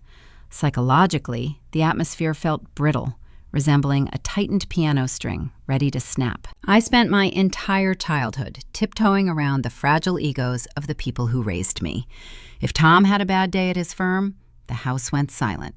If Brenda felt slighted by a neighbor, we spent the weekend catering to her shifting moods. I learned early how to monitor a room, reading the subtle adjustments in posture and tone to anticipate the next domestic storm. Today, I was using that ingrained survival mechanism to govern my own milestone. I stood near the bridal suite, hidden behind a wall of towering palms, watching the entrance. The guests began to trickle in around noon. Julian's family arrived first, bringing a grounding, easy warmth. Then the heavy wooden double doors swung open, and my family crossed the threshold. Tom wore a bespoke navy suit, walking with the puffed chest of a man who believed he owned the building. Brenda walked beside him in a sweeping silver gown that bordered on bridal. She scanned the room, her eyes darting like a hawk, searching for prey. Chase trailed behind them. He wore a sharp tuxedo, holding his phone in one hand. His wrist flashed the $12,000 vintage Swiss timepiece purchased with my stolen savings. Chase was alone. The municipal fire code tactic proved successful. His vacation romance remained stranded at a nearby hotel room, barred from entry by the ironclad capacity limit I enforced. Yet despite the absence of the prospective bride, my family radiated a smug, palpable entitlement. They huddled near the back of the seating area, speaking in hushed, conspiratorial tones. Tom adjusted his tie and checked his watch. Brenda patted Chase on the shoulder, offering him an encouraging, secretive smile. They were preparing for their ambush. They believed they could still execute the surprise announcement, perhaps planning to initiate a video call with the missing girl, when Tom seized the microphone. They underestimated the defensive architecture I built into the daily schedule. Traditional ceremonies grant parents a designated platform. They walk down the aisle, they sit at an elevated head table facing the crowd. They receive dedicated dances. I stripped every single one of those privileges from the itinerary. When the string duo began to play the processional, Tom did not escort me. I walked myself down the marble aisle, my white silk dress brushing against the ferns. I looked forward, fixing my gaze entirely on Julien standing under the floral arch. His eyes were steady, offering a quiet harbor. Out of my peripheral vision, I noticed my family sitting in the third row. They were relegated to standard guest seating. Brenda sat rigid, her posture painfully stiff. Her face was a mask of pinched frustration. She physically ached for the spotlight, and being forced to watch from the middle of the crowd clearly gnawed at her pride. Beside her, Chase did not even bother to look up. During the sacred exchange of our vows, my brother kept his head bowed, his thumb continuously scrolling across his smartphone screen. He remained entirely oblivious to the reverence of the moment, consumed by whatever digital validation he sought. I ignored them. I focused on the warmth of Julien's hands holding mine. The promises we spoke echoed softly against the glass ceiling. The peace I felt in that exact second was profound and unshakable. I built this day out of the rubble they left behind. I salvaged my joy from their greed. When the officiant pronounced us married, the applause from the 46 genuine guests washed over us. The ceremony transitioned seamlessly into the cocktail hour. Waiters circulated with silver trays of appetizers. I stood near the courtyard entrance, taking portraits with Julian's family. Brenda saw an opening and initiated her first offensive maneuver of the afternoon. She marched across the room, grabbing the elbow of my hired photographer.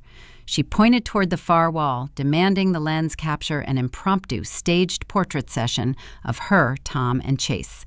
She wanted to document their expensive attire and project the illusion of a happy, unified front. The photographer, a seasoned professional named Sarah, lowered her camera. She pulled a laminated piece of paper from her pocket. The document contained the strict, itemized shot list I provided her during our final consultation. Sarah reviewed the list, shook her head, and offered Brenda a polite, impenetrable smile. "I am sorry, ma'am," Sarah said, her voice carrying over the ambient chatter. "The bride specifically requested no deviations from the approved timeline. I cannot accommodate unscheduled family portraits." Brenda recoiled as if she had been slapped. Her jaw locked, her fingers tightened around her beaded evening clutch until her knuckles turned a stark bone white. She glared at Sarah, then shot a venomous look in my direction. I simply offered her a serene, untroubled smile and turned back to Julian. The realization that she possessed zero authority over the vendors, the space, or the schedule was slowly beginning to penetrate her arrogance. But the primary objective still occupied her mind. She retreated to table 4, huddling with Tom. They were conserving their energy for the reception. The afternoon faded into early evening. The sun dipped below the city skyline, painting the glass conservatory in shades of deep violet and gold. The catering staff served the plated dinners. The ambient noise of clinking silverware and laughter filled the room. I sat beside Julian at a small sweetheart table for 2. I ate my meal slowly, savoring the flavors, while keeping a vigilant watch on table 4. Tom barely touched his food. He kept wiping his mouth with a linen napkin, his eyes darting toward the audio booth stationed in the corner. Brenda checked her phone repeatedly, likely coordinating with the florist who was supposed to deliver the secondary presentation bouquet of white peonies. Chase drained 2 glasses of wine, his confidence visibly inflating as the dinner service drew to a close. They were collectively bracing for the designated moment. They were preparing to steal the narrative. The waitstaff began clearing the empty porcelain plates from the tables. The transition point arrived. The itinerary designated this specific window for the evening toasts. I watched Tom push his chair back, adjusting the lapels of his suit jacket. Brenda offered him a sharp, encouraging nod. He raised his hand, gesturing discreetly toward the disc jockey, signaling his intention to approach the audio equipment and commandeer the microphone. The hijacked engagement plan was moving into the execution phase. The room hummed with anticipation, the guests entirely unaware of the ambush about to unfold. I placed my napkin on the table and stood up. It was time for the preemptive strike. The low murmur of conversation drifted through the conservatory as the catering staff removed the final dinner plates. The ambient lighting shifted, casting a warm golden hue across the 50 guests. I watched Tom place his hands flat against the linen tablecloth. He braced his weight, preparing to stand. He shot a final confirming glance at Brenda. His intention was clear. He planned to walk across the marble floor, intercept the microphone from the disc jockey, and launch into his fabricated father of the bride speech. The speech designed to pivot away from my marriage and culminate in calling my brother to the center of the room. I did not wait for his chair to scrape against the floor. I stood up first. Julian rose immediately beside me, his presence a solid, grounding anchor. I picked up my water glass and tapped my fingernail against the rim. The sharp, clear ringing sliced through the ambient noise. Conversations halted. Faces turned toward the sweetheart table. The disc jockey, recognizing the cue I established during our pre-event briefing, smoothly faded the background music into absolute silence. I held the room. I glanced toward table 4. Tom froze halfway between sitting and standing, trapped in an awkward, hovering crouch. His brow furrowed in sudden confusion. He looked at the microphone resting securely in the stand next to me. The sequence of events ruptured. He lost the initiative. He slowly lowered himself back down onto his gold chair, his jaw tight. I picked up the microphone. The smooth metal felt heavy and cold in my palm. I looked out over the faces of the 46 people who genuinely supported our union, and the 4 people who attended solely to consume it. I began the address with genuine gratitude. I thanked Julian's parents for their unwavering support. I thanked the friends who traveled across the country. My voice echoed cleanly off the glass walls, projecting confidence and unshakable calm. Then the tone shifted. I transitioned from gratitude to the reality of the past 60 days. As many of you know, Julian and I originally planned a much larger traditional celebration, I said, keeping my gaze sweeping across the general audience. However, 2 months ago, our budget was unexpectedly defunded. The word hung in the air. Defunded. It was a precise corporate term. It carried no emotion, only structural reality. I saw Brenda stiffen instantly. Her spine snapped rigid against the back of her chair. Tom blinked rapidly, his confident demeanor fracturing. They expected me to remain silent about the downsizing. They relied on my shame to protect their secret. They assumed I would politely gloss over the venue change to maintain the illusion of a perfect family. Mentioning the lost funds in front of a live audience violated the unspoken contract of suburban discretion. I did not let the awkwardness settle. I continued speaking, leaning into the microphone. But the thing about losing a foundation is that it forces you to examine what you are building on. When one door closes, you have to build a better one. I paused, letting the silence draw the attention of every single person in the greenhouse. I looked directly at Chase. He was sitting back in his chair, swirling the remaining red wine in his glass, wearing an expression of bored detachment. Julian and I refused to let a setback dictate our milestone, I announced. We decided to leverage our professional networks. And tonight, I am incredibly proud to share that my marketing agency secured a premier corporate partnership. Azure Resorts has generously offered to fully sponsor our honeymoon. The name of the hospitality conglomerate rang out like a gunshot in a quiet canyon. The reaction from the general audience was instantaneous and joyous. Julian's sister let out a loud cheer. Friends clapped, raising their glasses in celebration. A fully sponsored luxury honeymoon sounded like a fairy tale victory to the 46 guests unaware of the underlying warfare. But at table 4, the reaction was catastrophic. The dramatic irony I carefully cultivated over the past week finally detonated. I kept my eyes locked on my brother. Chase recognized the name immediately. Azure Resorts was the crown jewel of his corporate aspirations. It was the company he bragged about in the family group chat. It was the executive sales director position he believed he secured due to his extensive networking.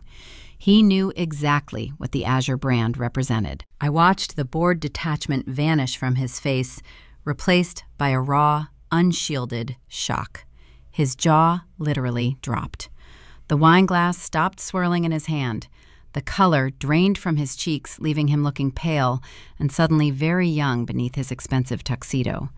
The realization that his sister possessed a legally binding, high-level partnership with the very executives he desperately wanted to impress shattered his manufactured reality. He thought he was the corporate prodigy. He just discovered he was not even playing in the same league. Brenda, sensing the sudden shift in power but failing to grasp the corporate nuances, attempted a rapid damage control maneuver. She operated entirely on instinct. She needed to reclaim the narrative. She reached for her champagne flute, pasting a wide, frantic smile across her face. She raised her glass high into the air, intending to lead a toast, eager to absorb the applause and project the image of a proud, supportive matriarch. She wanted the room to believe this victory belonged to the family collective. I did not let her drink. I leaned closer to the microphone. We depart on Monday for a 2-week stay at their newest 5-star property in the Maldives, including first-class airfare, I added. My voice remained smooth, carrying the polished cadence of a boardroom presentation. I kept my gaze fixed on my parents' table. Brenda's glass hovered near her lips. It is amazing what you can accomplish when you focus on building a career, I concluded, my tone dropping a fraction of an octave, chilling the warm air. It truly pays to actually work in the luxury industry, rather than just using other people's money to vacation in it. The silence that fell over table 4 was absolute, profound, and terrifying. Brenda's hand froze midair. The champagne trembled inside the crystal flute. The frantic smile cracked, revealing the raw panic beneath. She slowly lowered the glass, setting it onto the table with a dull clink. Tom stared at me, his eyes wide, his breathing shallow. He looked like a man who just stepped off a curb and realized the street was missing. The implication of my final sentence was a precision-guided strike. I confirmed in front of them that I knew exactly how Chase funded his European tour. I publicly dismantled the illusion of his success. I stripped away their cover story without ever raising my voice or using an explicit accusation. I weaponized their own theft and used it to humiliate them in the exact setting they intended to use against me. The general audience, oblivious to the lethal subtext, continued to applaud and offer congratulations. The disc jockey smoothly faded a celebratory jazz track back into the speakers. I handed the microphone back to its stand. Julian placed his hand on the small of my back, guiding me away from the sweetheart table. We won the room. We secured the narrative. We stopped the hijacked engagement before Tom even touched the microphone. The preemptive strike successfully neutralized their offensive capabilities. They were sitting at table 4, paralyzed by the sudden inversion of power, realizing they walked into a slaughterhouse dressed in formal wear. But the victory was only half complete. The psychological dominance was established, but the physical evidence remained tucked away. The public humiliation prevented their ambush, but it did not recover my stolen savings. It did not address the federal wire forgery, the impending asset freeze, or the professional execution currently sitting in Azure Resorts' Human Resources portal. The audience witnessed the social victory, but the devastating legal reckoning was still waiting in the wings. The music swelled, encouraging guests to move toward the dance floor. I turned my attention away from the crowd and focused entirely on the 4 people sitting near the perimeter. I needed to deliver the final blow in private.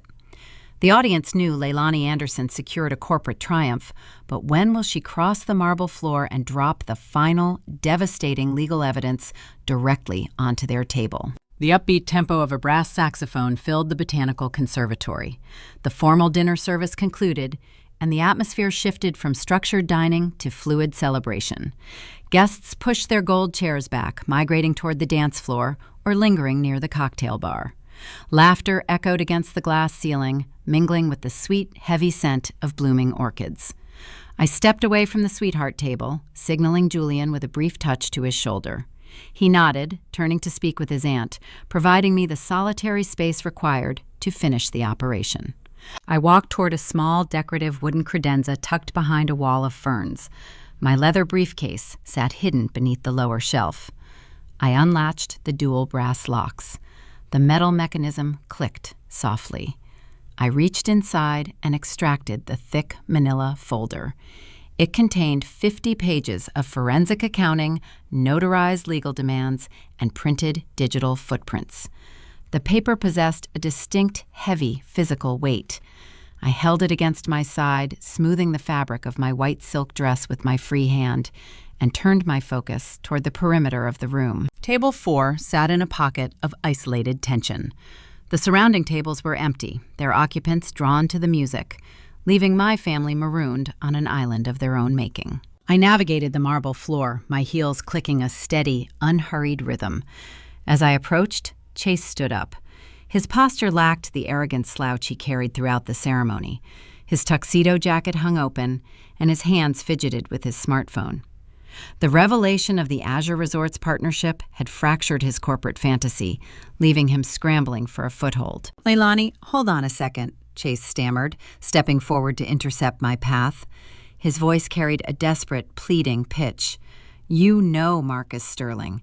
You actually signed a marketing contract directly with the Azure executive team." He looked at me with wide, expectant eyes. He still operated under the delusion that our familial bond overrode his selfish behavior. He genuinely believed he could leverage my corporate triumph to salvage his own career prospects. He thought I might offer him a warm introduction, an insider recommendation, a bridge into the boardroom he desperately wanted to enter. I did not break my stride. I did not offer him a single syllable of acknowledgement. I looked through him as if he were a pane of clear glass, stepping neatly around his extended arm. My silence stripped him of his remaining dignity, leaving him standing awkwardly in the aisle, his mouth half open. I stopped directly across from my mother. Brenda remained seated, her silver gown pooling around the legs of her chair. She stared at me, her chest rising and falling in shallow, rapid breaths. Tom sat beside her, his face flushed, his hands gripping the edge of the linen tablecloth. They were cornered, anticipating an argument, bracing for a heated exchange they could manipulate. I did not give them a debate. I lifted the manila folder over the center of the table and let it fall. The heavy cardboard slapped against the hardwood surface beneath the linen. The sound registered with a dull, final thud. "What is this?" Brenda snapped. The artificial warmth she usually projected vanished, replaced by a harsh, defensive bite. She stared at the blank cover of the folder, refusing to touch it. "That is a finalized forensic audit," I said. I kept my voice pitched low, creating a tight, localized bubble of sound that ensured only the people sitting at table 4 could hear my words. "And a felony wire forgery notice drafted by a private attorney submitted directly to the Central Legal Compliance Office of your primary bank." Tom flinched his shoulders, jerking upward. Brenda blinked, the harshness in her expression, faltering as her brain attempted to process the legal terminology. "Inside that folder, you will find the required documentation." I continued, my tone clinical and detached. "It contains the exact IP address logs linking the digital signature forgery directly to the residential router in your Carmel home. It includes the geolocation metadata matching your device. The formal demand for restitution and the preemptive asset freeze injunction were hand-delivered yesterday afternoon." "You filed the legal injunction against your own parents," Tom whispered. His voice trembled thick with disbelief. "I filed a fraud claim to recover stolen assets," I corrected him. "The automated intake system at the bank received the paperwork at 4:55 on Friday. The algorithmic security protocols flagged your portfolio before the close of business. They are currently freezing all of your linked accounts. The formal reversal of the $25,000 transfer processes at 9 o'clock on Monday morning." The color drained from Tom's face in a sudden, rapid wash, leaving his skin a sickly ashen gray. The timeline clicked into place behind his eyes. He realized the trap had been resting beneath their feet throughout the entire rehearsal dinner, through the morning preparations, and throughout the ceremony. They were spending money on luxury clothing while their financial foundation was quietly dismantled. "You will overdraft our entire retirement checking," Tom choked out, his hands shaking against the white linen. "The automatic penalties alone will bankrupt the account. We have mortgages drawing from that balance on Tuesday." "You spent money that was not yours," I replied, cold and precise. "You treated my designated escrow account like a personal slush fund to finance a European vacation. The overdraft fees and the ruined credit score are simply the mathematical consequences of your theft." "We can pay you back in installments," Brenda interrupted, her voice rising in a sudden, frantic panic. She reached out her manicured fingers, hovering over the manila folder, but still afraid to make contact. "We can set up a payment plan. You do not need to involve the banking authorities. This is a family matter.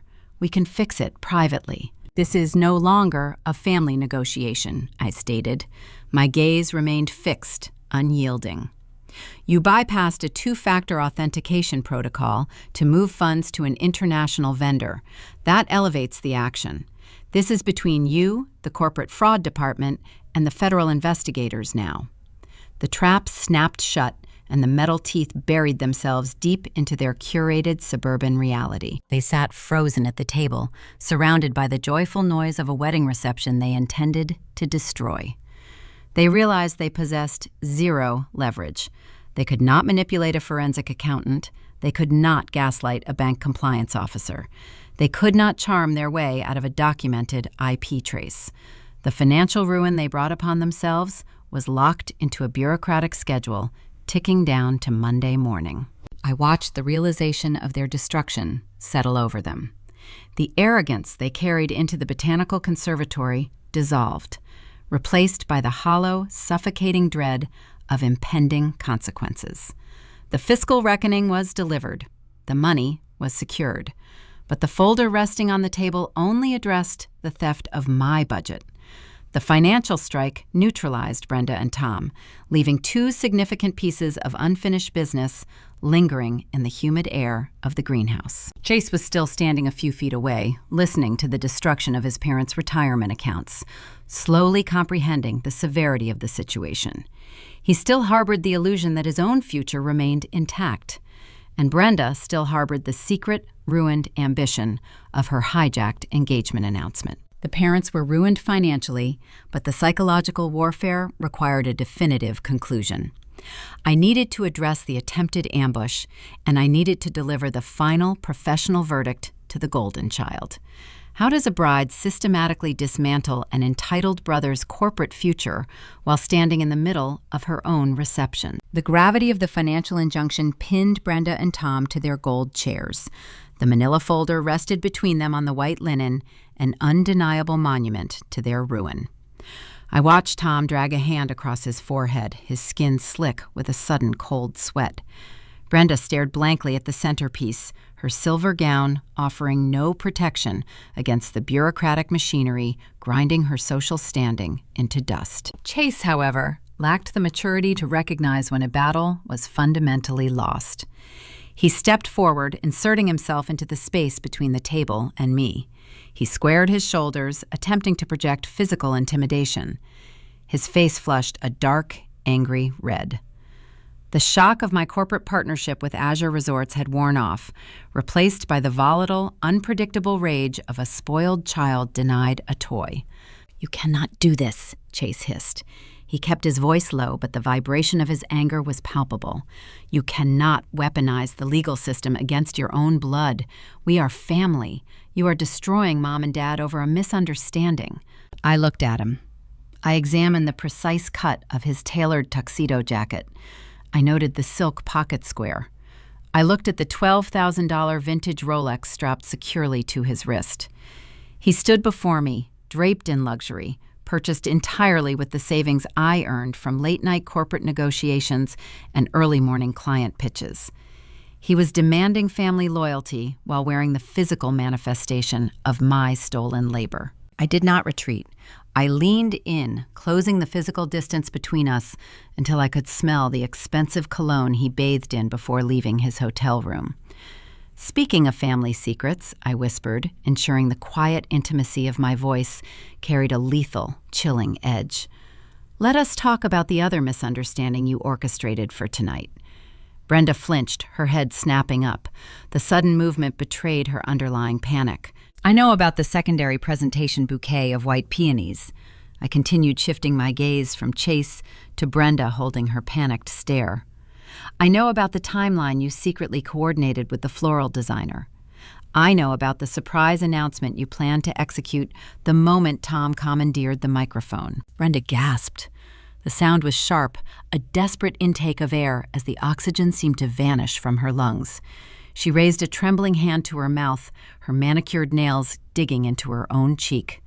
The realization that her ultimate sociopathic betrayal was discovered stripped away her remaining defenses.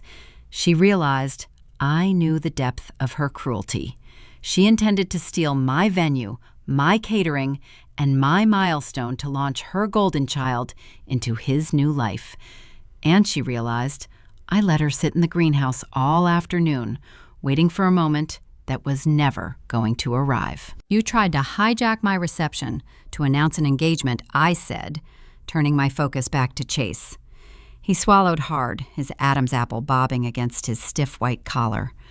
"But a surprise announcement requires a bride-to-be, and since your Ibiza fling could not get past the fire marshal at the front door, you will have to stage your little performance on your own dime." The color drained from Chase's face. The anger dissolved, replaced by the hollow, sinking realization that he had been outmaneuvered on every single front. He thought the guest list capacity limit was a petty argument over catering costs. He just understood it was a calculated, tactical blockade designed to sever the head of their ambush before it even breached the perimeter. I stood there in my white silk dress, surrounded by the soft jazz music echoing through the conservatory, delivering the absolute destruction of their plans like a calm weather report. I did not yell. I did not hurl insults. I simply read the architecture of their failure back to them. And Chase, I added my voice, smooth and unrelenting. "There is one more piece of logistics we need to clarify regarding your corporate pivot." He blinked a slow, confused flutter of his eyelids. He looked at me, a sudden, desperate apprehension blooming in his chest. "I had a very productive conversation with Marcus Sterling, the Vice President of Global Partnerships at Azure Resorts yesterday morning," I informed him. "We were finalizing the details of my honeymoon sponsorship. During our correspondence, I felt a professional obligation to forward a specific encrypted folder to their Human Resources Department. Chase took a small, involuntary step backward. His heel caught the leg of an empty chair, but he did not look down. The folder contained the geotagged photos and the late-night video clips you posted from the underground club in Spain, I stated. The footage featuring the illicit substances resting on the VIP table at an Azure-owned property. No. Chase breathed. The word barely escaped his lips. It was a weak, fractured sound. You did not. You would not ruin my career. Marcus was horrified by the blatant ethics violations. I continued, ignoring his plea. Azure Resorts maintains a strict brand protection policy. They do not believe someone who publicly broadcasts illicit behavior while geotagging their luxury properties aligns with their executive standards. I watched the final pillar of his arrogance collapse. The corporate dream he nurtured, the six-figure salary he bragged about, the executive lifestyle he believed he earned by simply existing, all vaporized into the humid air of the greenhouse. Your final round interview on Tuesday is canceled, I told him cleanly. You are permanently blacklisted from their global corporate network. The rejection letter is likely sitting in your inbox right now. Chase stared at me, his eyes wide and vacant. He possessed no argument. He could not debate an automated rejection email. He could not gaslight a Fortune 500 vice president. He could not manipulate a corporate ethics committee. I stripped him of his only weapons, guilt and noise, and forced him to fight on a battlefield constructed entirely of absolute facts. I shifted my attention one final time, looking down at Brenda. She sat slumped in her gold chair, her silver gown looking heavy and suffocating. The matriarch who governed our family through emotional extortion was reduced to a silent, trembling figure. And regarding the $12,000 vintage Rolex currently strapped to your son's wrist, I said quietly to my mother, the private attorney handling the federal wire forgery claim already filed the necessary paperwork with the county clerk. We placed a legal lien against that specific timepiece to cover the accumulating attorney fees. If he attempts to sell it or pawn it, he commits a secondary felony. The trap was comprehensive, inescapable, and perfectly sealed. I turned my back on them. I did not wait for an apology. I did not wait for an explanation. They possessed nothing of value left to offer me. I walked away from table 4, my heels clicking a steady rhythm against the marble floor, moving back toward the warm center of my reception. They did not stay to eat the wedding cake. They did not stay to watch the first dance. They gathered their belongings in heavy, suffocating silence. They practically fled the venue, slinking out the side doors of the Botanical Conservatory, carrying the massive, inescapable weight of their own actions. The reception continued without them. The music swelled, the champagne flowed, and the evening unfolded exactly as I designed it. I danced with Julian under the stars shining through the glass ceiling. The psychological war was won. The legal strike was executed, and the emotional rot was excised from my life. But the bureaucratic machinery I set in motion required the weekend to finish processing. The Monday morning sun was scheduled to rise, bringing the final, satisfying conclusion to the 60-day ordeal. The consequences were locked into the system, waiting for the banking servers to awaken. The parents fled the greenhouse in disgrace. But how does the final financial reckoning manifest when the automated alerts trigger? And where do Leilani and Julian stand when the dust finally settles? The weekend concluded with a quiet, undisturbed grace. Sunday was spent resting in the quiet sanctuary of our apartment, packing our luggage, and reflecting on the sheer perfection of a reception scrubbed clean of toxicity. My parents did not attempt to call my cell phone. Chase did not send a barrage of frantic text messages to the family group chat. The silence radiating from the affluent suburbs of Carmel was profound, carrying the heavy, unmistakable weight of total surrender. They possessed no maneuvers left to execute. The reality of their situation had finally breached their fortified arrogance. Monday morning dawned crisp and bright over the sprawling grid of Indianapolis. Julianne and I hailed a private car service, a luxury transportation perk embedded directly within the Azure Resorts marketing sponsorship package. We glided along the interstate toward the international airport, the rising sun casting long golden shadows across the pavement. I watched the downtown city skyline slowly recede in the tinted rearview mirror. I felt exceptionally light, as if a physical anchor had been permanently unclipped from my collarbone. The suffocating dread that followed me for the past 60 days was entirely eradicated. We navigated the bustling departure terminal, bypassing the chaotic, winding security lines by utilizing the priority access lanes reserved exclusively for first-class passengers. The air inside the premium airline lounge smelled of rich, roasted espresso beans and expensive leather upholstery. Julian handed me a ceramic cup of dark roast coffee. We settled into a quiet pair of plush armchairs overlooking the expansive tarmac.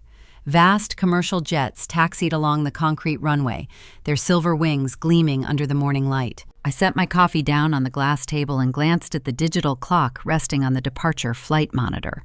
The glowing red numbers shifted from 8:59 to exactly 9 o'clock. The business day officially commenced. A gentle, melodic chime echoed from the depth of my leather handbag. I reached inside, retrieving my smartphone. The screen illuminated, displaying a high-priority automated push notification generated by the central banking application. I swiped the alert open, authorizing the biometric scan. The secure financial interface loaded, rendering the transaction history in crisp black text against a stark white background. The primary individual account ledger displayed a newly executed inbound transfer, $25,000. The origin point listed the Central Fraud Compliance Division. The funds were successfully clawed back, excised from my parents' portfolio by the unfeeling machinery of the federal banking system, and restored securely into my personal possession. I stared at the numeric digits. The sum felt like a profound restorative victory. The money they stole to finance an illusion of grandeur had returned to its rightful owner. Julian leaned over, reading the illuminated screen. A slow, deeply satisfied smile spread across his face. He lifted his own coffee cup, gently clinking the ceramic against mine in a silent, private toast. While we sat in the quiet luxury of the departure lounge, a devastating financial storm was making landfall inside a Center Hall Colonial in Carmel. The automated compliance software executed the injunction with ruthless, surgical precision. Brenda and Tom were waking up to a fiscal nightmare. Their primary, checking their joint savings and their linked retirement portfolios, were instantaneously locked behind an impenetrable bureaucratic wall. The forced reversal of the $25,000 triggered a cascading avalanche of severe overdraft penalties, plummeting their available balances into deep, unrecoverable negatives. They could no longer swipe a credit card to purchase premium groceries. They could not process their impending monthly mortgage payments. The curated illusion of their wealthy suburban lifestyle evaporated, replaced by the grim, undeniable reality of federal wire forgery allegations. They were no longer the proud benefactors of a country club dynasty. They were suspects in an active criminal fraud investigation, forced to spend their morning frantically searching for a defense attorney willing to accept a retainer from clients with entirely frozen assets. The architectural collapse of the family unit extended downward, crushing the golden child beneath the falling debris. Chase returned from his luxury European tour expecting to step directly into a high-powered corporate career. He anticipated a six-figure salary and an unlimited expense account to fund his vanity. Instead, the Azure Resorts blacklisting effectively poisoned his professional resume across the entire high-end hospitality sector. Executive recruiters talk to one another. Industry compliance officers share risk assessments. His digital footprint, featuring illicit behavior at a luxury property, transformed him into a profound corporate liability. With his parents facing imminent bankruptcy and mounting legal fees, the financial umbilical cord was permanently severed. Brenda could no longer purchase vintage Swiss timepieces or fund overseas excursions to cure his frequent bouts of burnout. The stark reality of his situation mandated immediate, desperate action. Poetic justice possesses a brilliant, symmetrical poetry.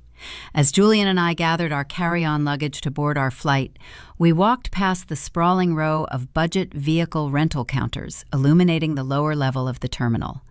The neon signs flickered above rows of exhausted employees dealing with frustrated, impatient travelers. I would later learn through the quiet, gossiping grapevine of extended relatives that Chase was forced to submit an employment application to one of those exact budget agencies. Stripped of his networking leverage and facing the urgent necessity of paying his parents' legal defense bills, he traded his tailored European tuxedo for a stiff polyester uniform shirt. The brother who bragged about charting private yachts on the Amalfi Coast was reduced to standing behind a plastic laminate counter at the Indianapolis airport, handing out economy sedans to weary business travelers for a minimum wage hourly rate. He was forced to actually labor in the unglamorous, grueling trenches of the travel industry, paying off the debt incurred by his own breathtaking arrogance. The $12,000 Rolex remained strapped to his wrist, heavy and entirely useless, locked under a restrictive legal lien that prevented him from pawning the accessory for survival cash. We handed our boarding passes to the airline gate agent. We walked down the carpeted jet bridge, stepping onto the aircraft. The flight attendant greeted us by name, guiding us toward the spacious leather seats situated in the front cabin. I sank into the plush upholstery, feeling the deep, resonant hum of the jet engines vibrating through the floorboards. The 60-day ordeal was officially concluded. The rot was permanently excised from my life. I did not just recover my stolen budget. I utilized the recovered $25,000 to establish a secure foundational down payment for a future home with Julian, a home my parents will never possess the address to. A fortress built on mutual respect, entirely inaccessible to their toxicity. The fundamental truth about dealing with entitled individuals is that they rely heavily on your emotional reaction to fuel their manipulation. They want the dramatic arguments. They desire the weeping, the pleading, and the loud, chaotic confrontations. It provides them with the necessary oxygen to play the victim and control the narrative. When people demonstrate they value your resources over your humanity, you must deny them that oxygen. You do not scream. You do not negotiate with thieves. You audit them. You map their structural vulnerabilities. You outmaneuver their strategy using the cold, unfeeling architecture of the rules. You build an inescapable cage out of their own hubris, and you leave them holding the bill. Julian reached across the wide center console, linking his fingers securely through mine as the aircraft pushed back from the gate. We were ascending toward the Maldives, leaving the wreckage of Carmel far below us in the clouds. The architecture of a family is invisible until it is forced to bear weight. We build our homes on the foundation of shared history, believing the wooden beams of loyalty and tradition will hold us steady when the external world turns hostile. In American culture, we place a heavy, almost sacred emphasis on the traditional family unit. We are taught that blood is an unconditional bond, a safety net that catches us when we fall. Yet the quiet tragedy unfolding in countless suburban living rooms is the unspoken hierarchy established around the dinner table. The blueprints of these families are often flawed from the very beginning, drafted with unequal measures of grace and expectation. Every family keeps an invisible ledger. In a healthy household, this ledger balances emotional support with personal accountability. Parents guide their children toward independence, teaching them that freedom requires discipline. But in homes corrupted by favoritism, the math twists into something predatory. There is usually a reliable child, the daughter who pays her own way, remembers birthdays, navigates her career with quiet competence, and asks for nothing. Then there is the golden child, the son whose mere existence is treated as a fragile, precious gift, requiring constant, exhausting subsidies. Parents often confuse appeasement with love. When they look at a struggling, directionless son, they do not see a young man who requires the sharp friction of reality to grow. They see a reflection of their own parenting anxieties. To soothe that internal fear, they offer a European vacation instead of a harsh truth. They purchase vintage Swiss timepieces to mask the hollow reality of his burnout. And when the funds run dry, they look at their competent daughter and demand her resources to finance the illusion. They weaponize the concept of family responsibility, twisting it to mean the reliable child must forever sacrifice her stability to fund the favored child's arrogance. This is not parenting. This is emotional embezzlement. When a mother logs into an escrow portal and forges a digital signature to steal a wedding fund, she is not saving her son. She is actively destroying him.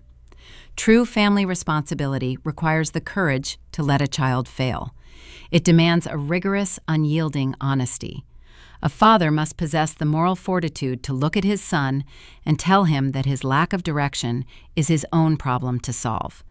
By insulating the favored child from the consequences of his actions, parents rob him of the resilience required to navigate a demanding, unforgiving world. The American dream is built on the premise of merit, hard work, and earned success.